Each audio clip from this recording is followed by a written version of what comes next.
Hi guys, and welcome to Mom Babes, where every mom is a babe, and that is you. And if you're like, Christina, I don't feel like a babe, I am sweating so profusely, like my armpit sweat is already showing, and we barely started this video. Then this channel is especially for you. I make videos for moms who are creatives. And if you're like, dude, I'm not a creative, that's a lie, because raising a live human being is the most creative thing that there is. I would love it if you would go ahead and subscribe to the channel so that you can come hang out here with me and just be a part of this community. I release videos every Thursday and you'll get notified if you ding the bell. Thanks guys, I really appreciate it. So today we are talking about something that as a type A personality I super love, and it's something that's I guess kind of like trending right now, which is decluttering. So there's something that I learned to do called the quick declutter. And this is, I didn't really get this anywhere. And it's not revolutionary. Like I'm not the first person to think about this, but it's, yes, we all want to live a decluttered life, right? Like we want more space. I have another video about white space that I talk about. I'll go ahead and link to that video, talking a little bit about physical space and mental space and calendar space, but here we're talking strictly about your home, your physical space, and how you can do a quick declutter. Obviously, everybody's house is different. Some of you may be like, dude, my whole house is a whole project. So in order to start, you don't wanna try to tackle everything at once. We wanna do one room at a time. And for each room, I have a process of, okay, what can I do in this room to declutter? And so I'm gonna take you guys through that whole process. When it comes to having a clean house, for me, the thing that affects me the most in my brain and as far as my observance of my house is the clutter. I mean, I can deal with like a little dust on the shelves, doesn't really bother me. Yeah, if the floor's not, every single speck is off the ground, that's not great, but it's fine. But if there is clutter, it really, really bothers me. Visually, your brain is processing that information, that clutter, every single time you walk by the room. Whether or not you're aware of it, subconsciously or consciously, you're processing extra information for all of the clutter. And so let's try to take out that clutter physically to give your brain some space and some breath. For me, the worst kind of clutter is the clutter on the floor. I even have little staging tables set up through the house where we have one at the bottom of the stairs where things that need to go upstairs go on that table, so that'll be cluttered for a time. And then we have one upstairs that's for the kids' room, and so stuff that needs to go to the kids' room will go on that table, and stuff that needs to go in our room goes on the shelf that's outside our room. So I have various staging tables that will be cluttered from time to time as things need to get organized and put away. I much prefer that to everything being on the floor. And the other thing that has been super helpful for me is organizing bins, storage ottomans, anything where you can cram stuff in is What is this? Such a lifesaver, and something that's really easy and simple to build into your everyday life that's going to create so much more one space thing that I highly and give recommend is it getting a more some kind of storage, something to put all the shoes. simple feel without really doing a big overhaul on your house. So that's kind of what the quick declutter is. When I'm looking for new furniture, specifically look for things with a lot of storage. So as much stuff that you can create storage, it's gonna help so much, because all the things that would be scattered everywhere throughout the house are now gonna have a space where they can be not shoved, but nicely put into the storage area. The other thing I will do is I will hide the bins. And I don't mean like shove them in a closet. What I mean is sometimes, and I'll give you an example here, you'll look at a room and maybe there's a little corner where, as you're viewing the room from over here, behind the couches particularly, if you can put the couch close to a wall and create a little corner, you can put in a little bin in that corner that has all the kids' stuff and all the crazy things, and it doesn't have to be organized. Everything can get shoved in there. And then all of a sudden your room looks like, oh, there are no children that live in this house. Even though everything is just shoved in bins in the corner, but you can't see the bins in the corner because they're hidden behind the couches. So however you can imagine your space that way, it is so nice. I can't tell you guys, at the end of the day, when I come down, do my 1 to 2 minute cleanup, put everything away after the kids have gone to bed, my house looks like a completely different house, and it only took me like 10 minutes. And so that's what I'm trying to pass along to you. Where did this idea come from? So this originated one day, once upon a time, Christina was walking with her kids in Pottery Barn. And so I have named this the Pottery Barn Effect. I love going into Pottery Barn because it just feels upscale, like everything is made of high quality material and the colors are, they're mostly neutral, but they do have some seasonal things, some bright colors. But everything just feels nice in Pottery Barn. Like you just want to hang out and live in Pottery Barn, which is intentional. They, are great at their styling. And I looked around the store and I was like, it's not like there's nothing in here. Pottery Barn is not minimalist. There's a lot of stuff on every single shelf and lots of high shelves and lots of accessories. So it's not that there's nothing in here. Like it doesn't feel like boutique-y, like there's 5 things on the rack. There's a lot of stuff in Pottery Barn, but I still like being there. And so I was like, what is it about Pottery Barn that I like, even though there's a lot of stuff here? And I realized it's because it's so organized. Everything is specifically placed or put in a display. It's like the entire store is staged. For anyone that's ever had to sell a house and you have to have your house staged for a long time, that is such a burden to live in a house that's staged. And then it occurred to me, you guys, nobody lives in Pottery Barn. No wonder my house is so different from Pottery Barn, because there are people that are paid to work there and their entire jobs is making the store look nice. And for you as a mom, your entire life is not making your house look nice, mostly because you have these little minions that you have to raise and feed. And if you have work, that's a whole thing, and laundry and other things. So you cannot spend 100% of your time like a Pottery Barn employee just organizing your house. So to demonstrate this idea for you, I am going to show you a real life example of my living room and the terror that my children caused to it.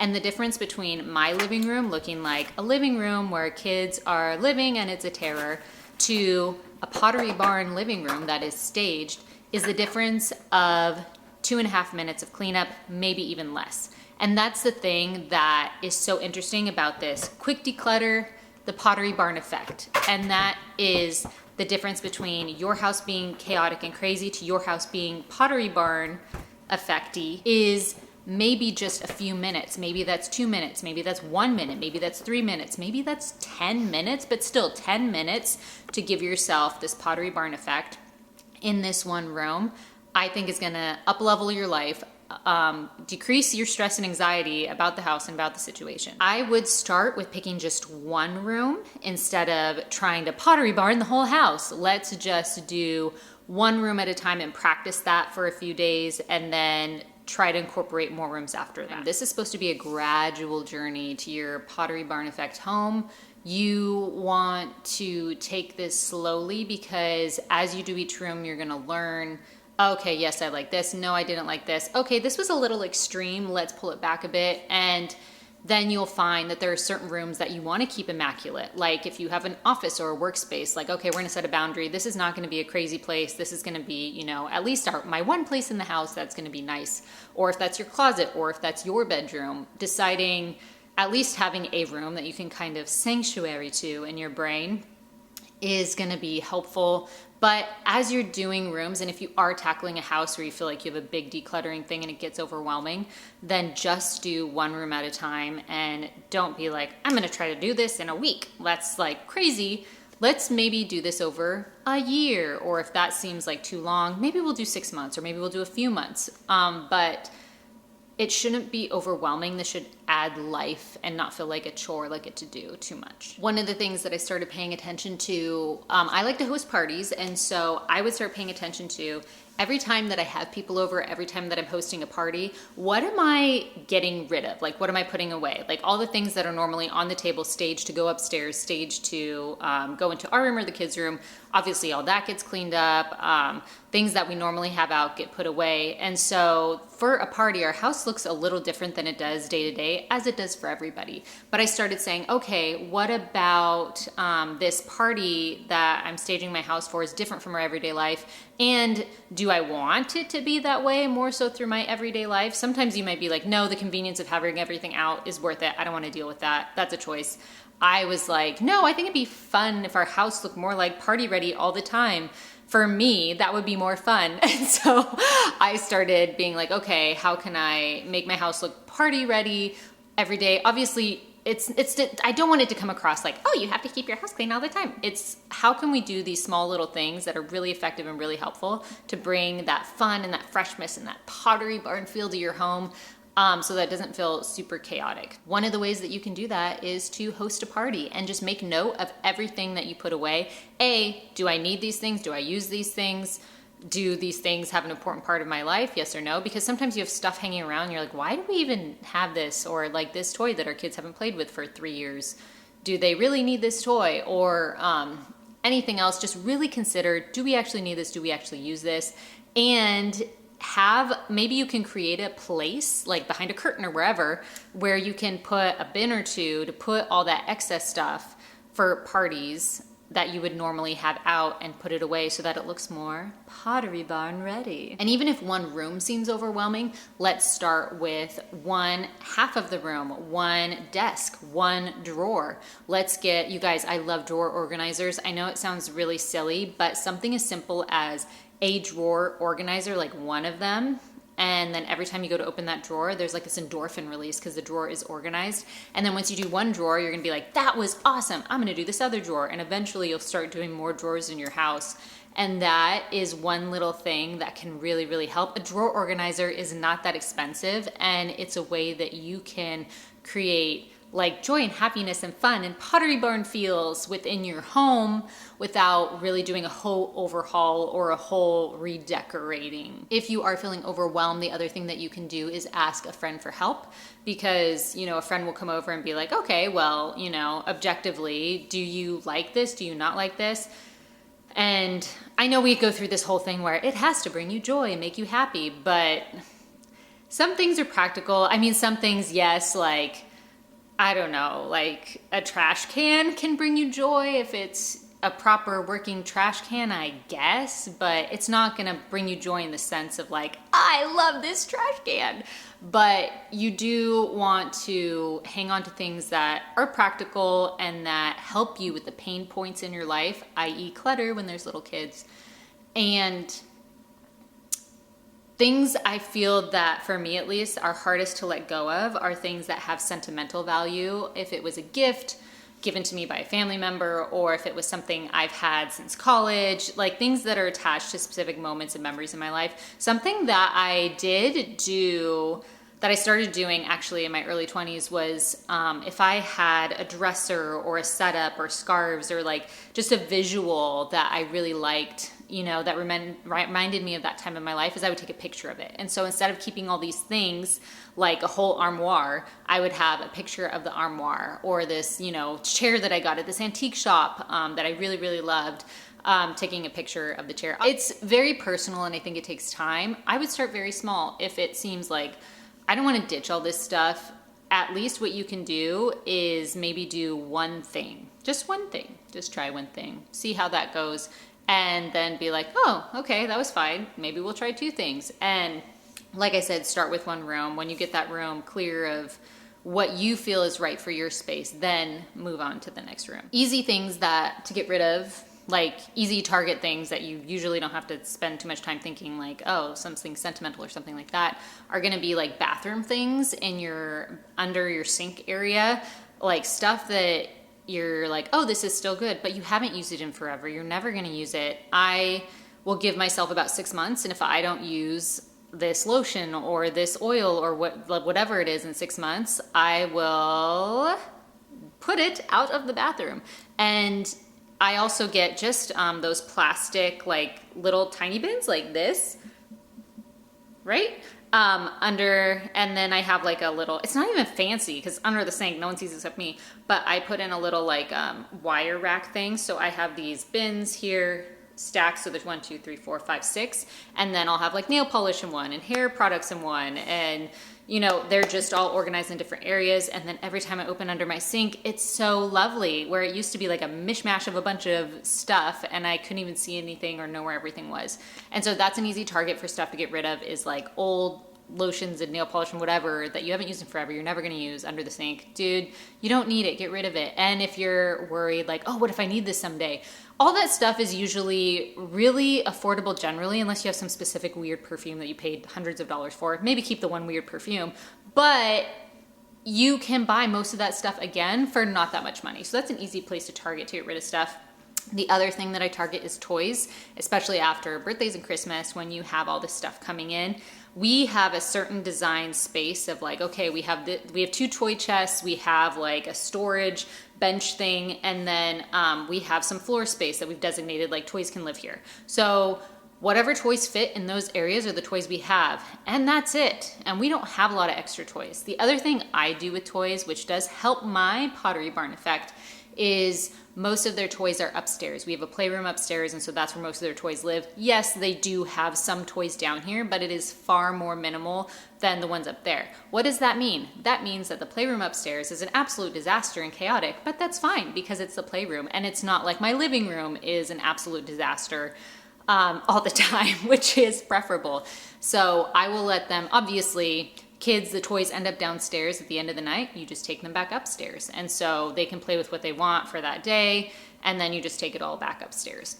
So that has really, really helped me a lot. It's not that big of a deal. It's pretty simple if that's something you can orchestrate into your life. That has been helpful for me, but everyone's different in the style of the flow of their home, and they like having all the toys downstairs. So yeah, it's just kind of a personal choice, but like I said, if you have never tried that, maybe it's worth a try. It was, guys, like a game changer. It was so nice. So if all their toys do not fit, I will target ones that are particularly annoying or obnoxious or loud, or that they haven't played with in forever. And my kids also, so this is the caveat, my kids are 1 and 3, so their attachment to their toys is not going to be the same as like a 5 or 6 or 7-year-old who actually may notice if you remove their toys. So it is best to, check in with your child, talk to them about the space that they have, and if they want a new toy, say, well, all our space is full, what can we get rid of to make room for your new toy? And that's kind of a way to build it into them, because you don't want to cause a traumatizing situation where you're just getting rid of all their toys and they're actually old enough to notice, and yeah, that would be kind of sad. So I'm not saying like just go in and ditch everything, but that is a thing that I target. They